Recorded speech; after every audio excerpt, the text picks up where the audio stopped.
Hello and welcome to the Irish History Podcast. My name is Finn Dwyer and this is the Massacre of Wildgoose Lodge. This episode is the chilling account of a massacre that shocked pre-famine Ireland. I don't want to give any details away, so I'm going to get straight into this pretty remarkable story just after a few quick announcements. So I've mentioned on previous occasions that I've been working on a documentary with Jamie Goldrick, and it's finally ready and is going to be posted on my Patreon page for show patrons in the next few days. Making the documentary has been an amazing experience, and it's been funded exclusively by listeners like you who have become patrons. Indeed, the entire famine series and this podcast are only possible through the support of patrons of the show, and I am eternally grateful for their support. If you want to join them and become a patron, you get early access to all shows, episode guides, extra podcasts. The next show, for example, will be out in about a week's time and is exclusively available for patrons only. And you'll also get exclusive access to my documentary. You can find out more at patreon.com/Irish podcast. Patrons also get a shout out, and this week I want to thank Marty Meehan, Donna Shepherd, Sean Meehan, Conor O'Reilly, Cian Ashworth, Ray O'Connor, Rob N, The History Unplugged podcast. You can find those guys in iTunes, Jeff Angevin, Mark O'Dwyer and Kathleen Lonergan. Thanks a million for your support, guys. It really means a lot. And now, finally, before we get into the podcast itself, I want to acknowledge one book in particular that I used in the research for this, which is an excellent account of the following events. That's The Murders of Wildgoose Lodge by Terence Dooley.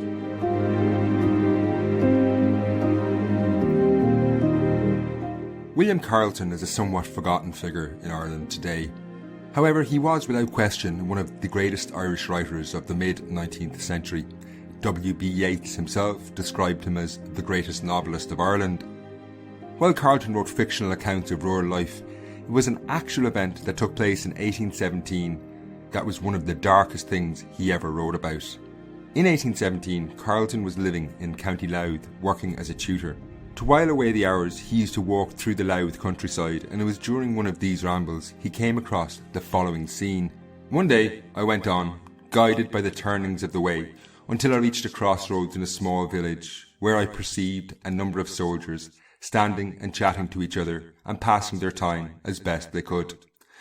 I looked on before me when I had reached this queer little place, and perceived something like a tar sack dangling from a high beam of wood, or rather from the arm which projected from it. There was a slight but agreeable breeze. The sack kept gently swinging backward and forward in obedience to the wind, and I could perceive long ropes of slime shining in the light and dangling from the bottom. I was very much astonished, and could form no conjecture as to the nature of this spectacle, so, with a view ascertaining what it was, I applied to the soldiers who were near me. "Pray," said I, "what is the nature or meaning of that object which I see up on the road there?" "Why," said one of them, the sergeant, "is it possible you don't know?" "I certainly do not," I replied, "nor can I guess what it means." "Well, sir," he said, "that object is a gibbet, and what you see swinging from it, in the pitch sack, is the body of the murderer named Devan. Paddy Devan swings there, and it's just where he ought to swing." Now that account wasn't pulled from the darkest recesses of William Carleton's disturbed mind. This happened. However, it only touches on the full story of what this podcast is focusing on, the Massacre of Wildgoose Lodge. To understand how a man would end up being treated in what seems like a positively medieval fashion in Ireland nearly 200 years ago, we need to delve deep into society of the time to try and understand the sheer horror and terror that was gripping society in Louth at the time. And a good place to start is sunset. While sunset can be spectacular and the most relaxing part of the day, it is, or was at least, followed by the most unsettling aspect, nighttime. So next I want to try and encapsulate the terrors that night brought with it in the early 19th century.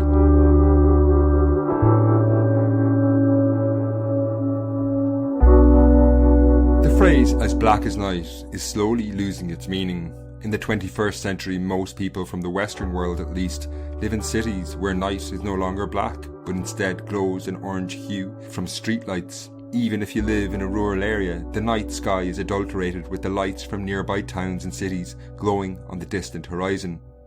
However, true and total darkness when the sun goes down is something to behold. About a decade ago, I lived in a very remote corner of northwestern Mayo. The nearest large town was about 50 miles distant. On cloudy nights, total and complete darkness enveloped the valley I lived in a way which I experienced only on few occasions previously. The sensation is strange. What can feel like an endless void is only broken by the appearance of a lonely car winding its way over a hill on the horizon a few miles away. This void, though, is also disconcerting. A strange noise in the dead of night leads the mind to wander, particularly when you live in a remote place. The sound, whatever it is not passing traffic. There never is any. If it is a person, who could it be? Why are they calling after dark? What do they want? Now, where I was living, there was nothing to fear but my own imagination. But if you turn back the clock 2 centuries, things in Ireland were very different. Darkness brought with it grave dangers, things to fear. A distant howl of a dog through the darkness gave pause for thought. Were they warning of approaching danger?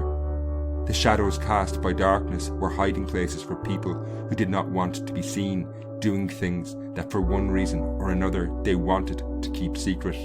When these secrets were unveiled, they would lead directly to William Carleton's gruesome account, which the show opened with. It began in the hinterland of the town of Ardee in County Louth. In the early 19th century, the locals in and around Ardee had good reason to fear the dark and what moved in its shadows. These were troubled times. Economic recession and uncertainty about the future were taking a toll on society. Unrest was bubbling away beneath the surface as the poor were struggling to survive. Across the country they banded into what were known as secret societies, often called ribbon men. These organisations varied from place to place, but in times of recession they defended the poor against what they saw as the excesses of richer tenant farmers. While it's easy to empathise with their motives, their tactics were frequently chilling. A person who for one reason or another had fallen foul of a local secret society might initially be warned with a death threat, which often employed gruesome imagery. One such threat was issued in Foxford in County Mayo and warned an individual that, and I quote, his flesh would pay for all. To ignore these warnings was perilous. Secret societies had few qualms in following through on these death threats if needs be. A particularly brutal killing was that of John Wraith, a magistrate who lived outside Ardee in County Louth. As he dined with 2 friends in his home, what one contemporary newspaper called a hellish miscreant fired a blunderbuss at Wraith through a window, blowing away the upper part of his head. It was in this volatile society that a man called Edward Lynch lived with his extended family at a house called Wildgoose Lodge in western County Louth. The household consisted of around 8 people, including 3 relatives, they being Lynch's son Michael, his pregnant daughter Bridget, and her husband Thomas Rooney. There was also at least 3 servants, Anne Cassidy, Bridget Richards and James Rispin. While Lynch rented lands himself, he was comfortable if not wealthy. The presence of 3 servants speaks to this. That said, the word lodge was a grandiose title for the Lynch family home. The only surviving drawing of the lodge, which is included in the episode guide on Patreon, shows a modest house, certainly by 21st century standards. It was built from stone with a thatch roof. However, it was more substantial than most houses of the time, which is attested to by the presence of 2 chimneys. Beside the house was a barn, which gave the overall complex an L shape recorded on early 19th century maps. By 1816, the Lynch family were at risk from attack by local secret societies. As wealthier farmers, they were at odds with the poor, who by and large formed the ranks of these secret societies, and the Lynches didn't have too far to look to see the risks they faced. A farmer called Matthew Daley, who lived not too far away outside Ardee, was visited by a secret society one night early in 1816. His house was surrounded by 100 men who accused him of taking lands from poor folk. He was lucky though.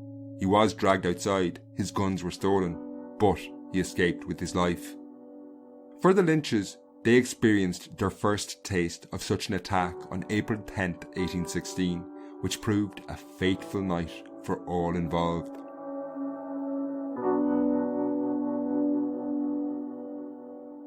On the evening in question, April 10th, 1816, Wildgoose Lodge was quiet. Only Edward Lynch, his son-in-law Thomas Rooney, and one of the servants, James Rispin, were at home. Thankfully, Bridget, his heavily pregnant daughter, and the others were not there. With Easter approaching the following Sunday, the rest of the household may have been attending the numerous religious services that took place during what is known as Holy Week in Ireland. How the attack began, though, is unclear. Maybe Lynch and the other two in the house became aware something was awry with the barking of dogs. Perhaps it was the disquieting presence of footsteps outside. Whatever the case, once the attackers reached the lodge, they did not keep their presence secret, as they began to beat down the door, which gave way quickly. Once inside, they demanded weapons. Edward Lynch claimed he had none, and the attackers responded by smashing up the house. This led to a serious fracas between Lynch, his son-in-law Thomas Rooney, and the attackers. Armed with a pitchfork, Lynch eventually succeeded in driving them back, empty-handed.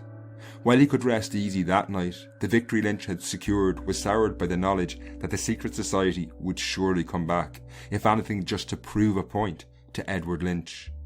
However, what Lynch did in the following days would make everything far, far worse. Whether blinded by a desire for revenge or obstinacy, or he was underestimating the members of the secret society, he went to the authorities and not only reported the attack, but he, along with his son-in-law Rooney and the servant Rispin, said they could also identify 3 individuals who were involved. Things escalated rapidly, and from there Lynch crossed a point of no return. The 3 men they accused, Michael Tiernan, Patrick Stanley and Philip Conlon, were arrested and hauled before a court in the summer of 1816. On the testimony of Thomas Rooney and James Rispin, they were found guilty and sentenced to death. The 3 were executed shortly afterwards in Dundalk jail. Now, it's hard to explain the implication of what Lynch and the others had done by testifying. In short, it made them informers, a figure hated by many in Irish society in the 19th century. The British politician George Cornwall Lewis accurately described how many viewed informers when he said, "There is no name of more ominous sound in Ireland than that of informer. A man who has given information or evidence is doomed to certain death. If he attempted to return from the assizes to his house, he would be hunted through the country like a mad dog. Every hand would be raised against him. A man who has given evidence to convict may make ready his coffin." Indeed, Rooney could not return home immediately, and in the aftermath of the trial, he was imprisoned for his own safety. When he did return to Wildgoose Lodge, those in the house were now armed for their own safety. They knew, indeed everyone knew, another attack was coming. It was only a matter of time. The secret society had to respond. From their perspective, it would be risky not to. Others might well start informing on their activities if they didn't punish those who did. Each night, the terror that enveloped the Lynch household must have been relentless for everyone inside. This was not just a fear of the dark. There was a very real threat out there. Somewhere, men were sitting around planning revenge, and the Lynches had no control over when or how this would happen. The howl of the wind or a lonely barking dog must have had the Lynches reaching for their weapons. All they could do was wait and hope when the retribution came, it would be measured. However, as the tensions were building in County Louth, an event that had taken place the previous year in a far-flung corner of the globe would magnify the reaction of the secret society. Retribution would not be measured after what was called the year without summer.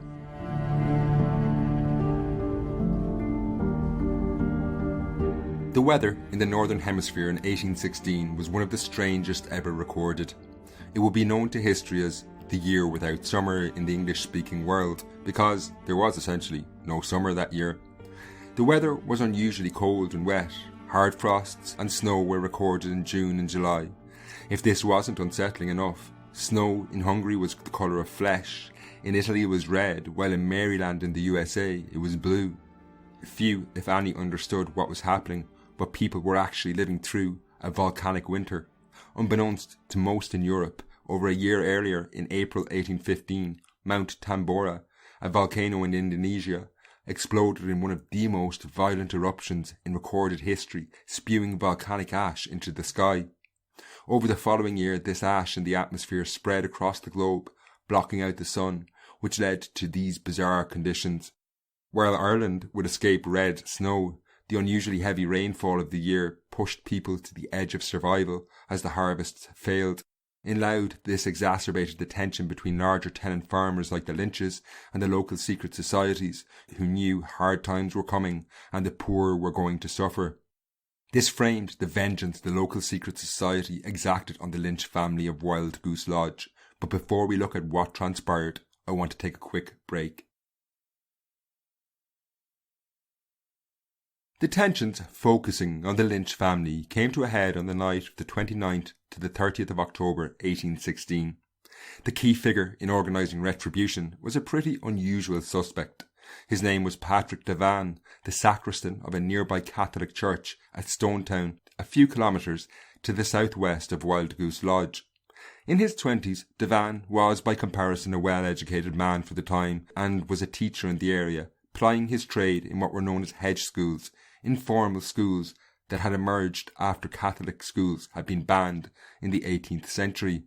Devan had a unique set of talents which allowed him to emerge as a central figure in the local secret society. He could write, which allowed him to pen threatening letters, which were an important tool in any secret society. He was also something of a natural leader, a powerful speaker, and a good organiser. Now, by October 1816, Devan and others in the local secret society were presumably well aware the coming months were going to see increased tension in western Louth. The disastrous harvest caused by the volcanic winter meant the poor were going to go hungry and face hardships. They would have to fight their corner. In Devan's view, at least, this meant that the secret society would need to be feared to be effective, and part of this was settling old scores against those who had crossed them. Surely top of that list was Edward Lynch and his family in Wildgoose Lodge. No one had challenged the secret society more than Lynch. He had fought off one attack, then reported them to the authorities, and if this wasn't enough, Lynch's son-in-law Thomas Rooney and servant James Rispin had testified in court, which secured the executions of 3 people. Unsurprisingly then, in late 1816, Devan made his push for retribution. The historian Terence Daley has pointed out that the timing of late October was the traditional end of the agricultural year, when rents were paid and final crops were brought in. While landlords would settle financial accounts with tenants, the secret society may have felt the time had come for them to settle old scores. Lynch had a debt of sorts to pay. However, in Devan's ledger, only life would pay for the lives lost on the gallows.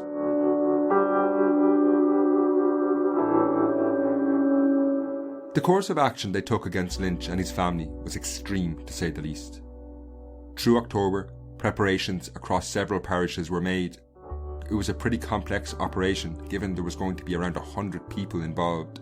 On the night of the 29th, they gathered at several locations across southwestern Louth and prepared to make their way to Wildgoose Lodge. In what would later prove the ideal setting for fiction writers like William Carleton, Devan gathered his local group at Stonetown Chapel. Much was made of the choice of a church as a meeting point, and writers like Carleton conjured up images of a messianic Devan haranguing a crowd from the altar. It also fed into the idea that the retribution was motivated, in part at least, by sectarianism. The reality was, however, the church was just a large indoor space that Devan as sacristan had access to. There was also no sectarian motive behind the tensions swirling around the inhabitants of Wildgoose Lodge. The Lynch family were Catholics, as were their attackers. However, this did not in any way lighten the blow that was about to fall on the Lynches. It would be truly horrific.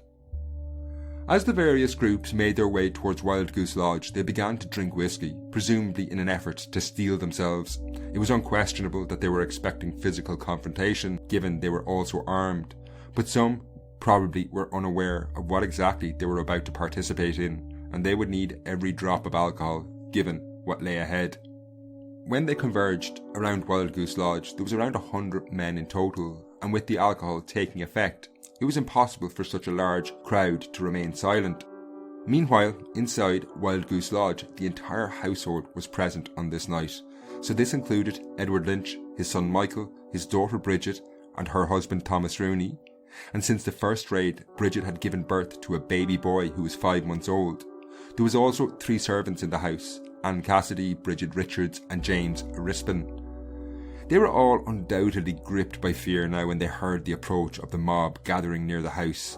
The echoes of cries through the night and the tumult made by the scores of men making their way to the lodge can only have been terrifying. However, the Lynches did not flee the house. Perhaps they favoured their chances behind the sturdy stone walls of their home rather than running through fields in the dark. They say that anticipation of pain is often worse than what eventually transpires.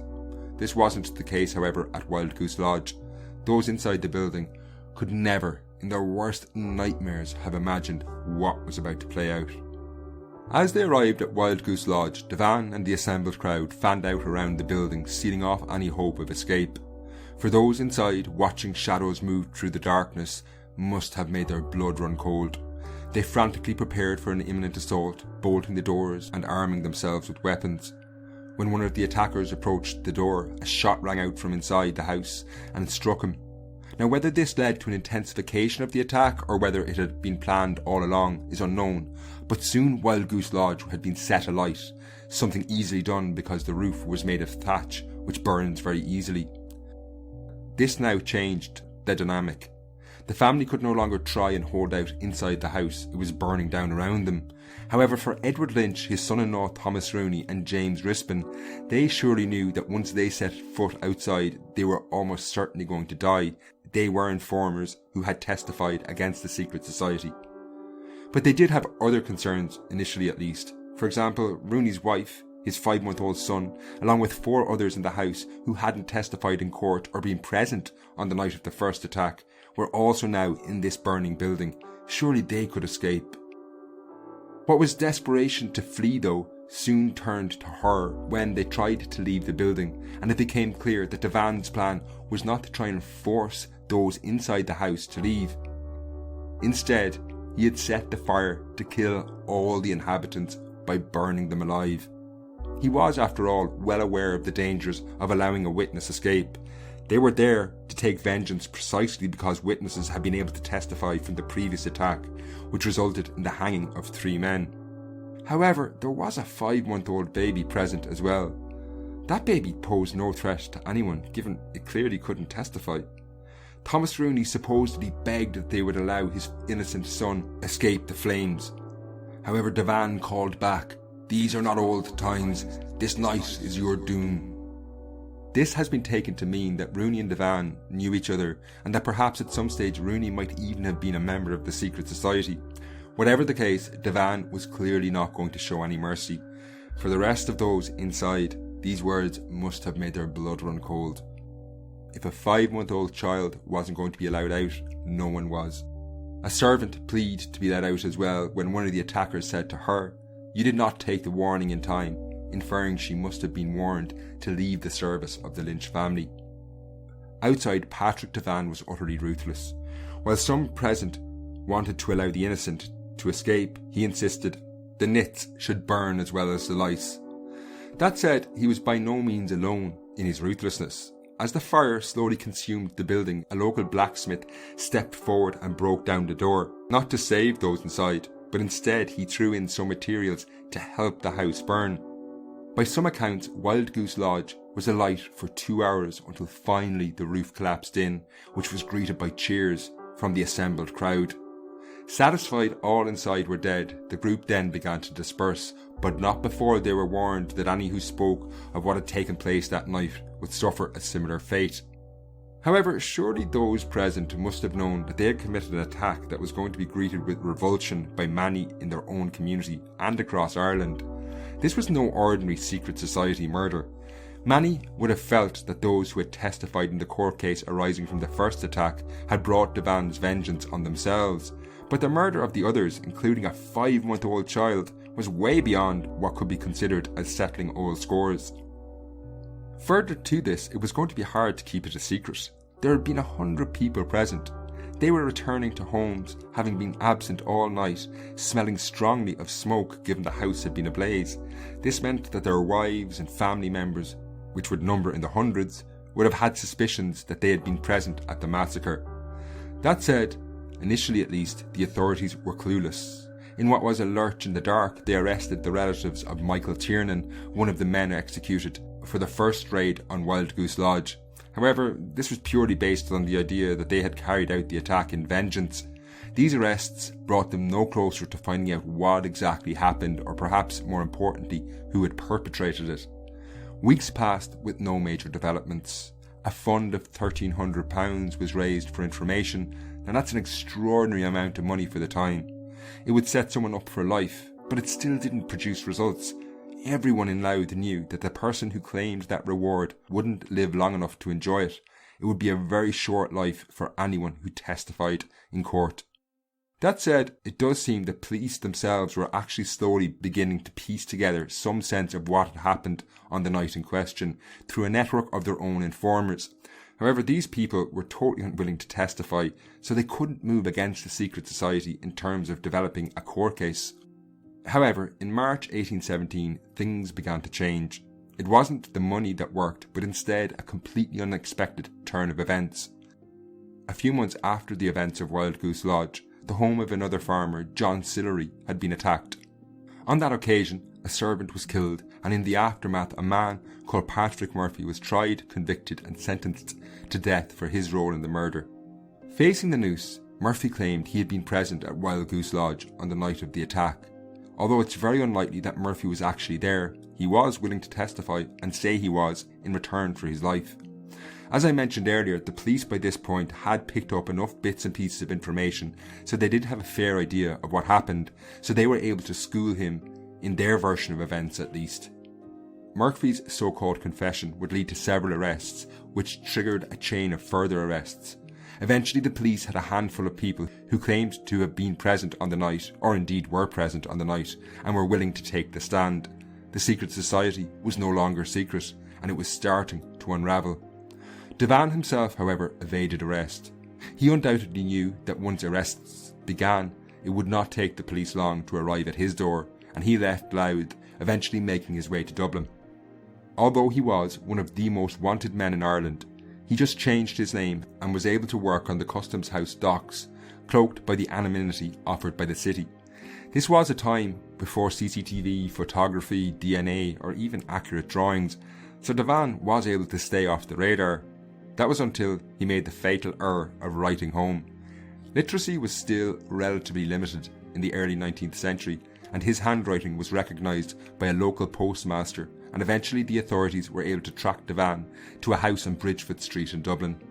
Hauled back, he was tried in Dundalk, and with the testimony of several people, he was revealed as the mastermind and central figure in the attack. He was found guilty, but the sentence was barbaric. Patrick Devan was not only to be hanged in the ruins of Wildgoose Lodge, but his body was then to be covered in pitch. This would preserve it so it could be put on display as a warning to others.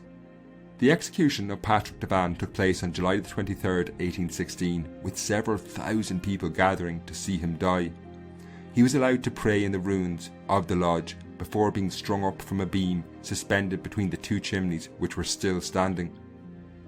For Devan, his return to Wildgoose Lodge under these circumstances was in many ways inevitable, I think.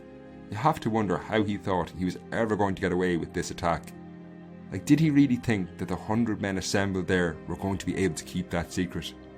Ultimately, his death seems to have been agonising. He would struggle at the end of a rope for a considerable amount of time. However, further ignominy awaited Patrick Devan when the second part of his sentence was carried out. As I said, he was covered in pitch and hung for months on end as a warning to others. It was Patrick Devan's body that William Carleton was describing in that account I read at the start of the show. While Devan was the most well known, in total 18 men were executed for their role in the massacre, some of whom were completely innocent. Several of their corpses were displayed on gibbets, like Devan's, but he was the one who would go on to embody the attack of Wildgoose Lodge and the complex emotions it evoked in wider society. While most reviled the action and the secret society operating in the area were feared, there's no doubt that they were respected by some in the community. On this note, I'm going to leave the final words in this story to William Carleton, who pointed out that even after it was revealed that Devan was responsible for the massacre of Wildgoose Lodge, including the murder of a 5-month-old child, many still empathised with him. Carleton later wrote, His mother could neither go in or come out of her cabin without seeing his body swinging from that gibbet. Her usual exclamation on looking at him was, "God be good to the soul of my poor martyr." The peasantry too frequently exclaimed on seeing him, "Poor Paddy." That brings an end to the story of the Massacre of Wildgoose Lodge. Now, the next exclusive Patrons podcast out in the coming week or so is going to follow up on this theme by looking at more secret society murders and attacks in pre-famine Ireland, because Wildgoose Lodge is just one of the most notorious of several around this time, which are deeply disturbing. And while these secret societies can sometimes be portrayed almost like Robin Hood type figures, their extreme brutality asks complex questions about the morals of our ancestors and indeed wider society. I'm looking forward to making this Patrons podcast because it'll give space to expand on some thoughts I have around this. You can get that by signing up at patreon.com/Irish podcast. The next show in the main series will be a return to the Great Famine, where we'll pick up the story in 1848. Until next time, Slán.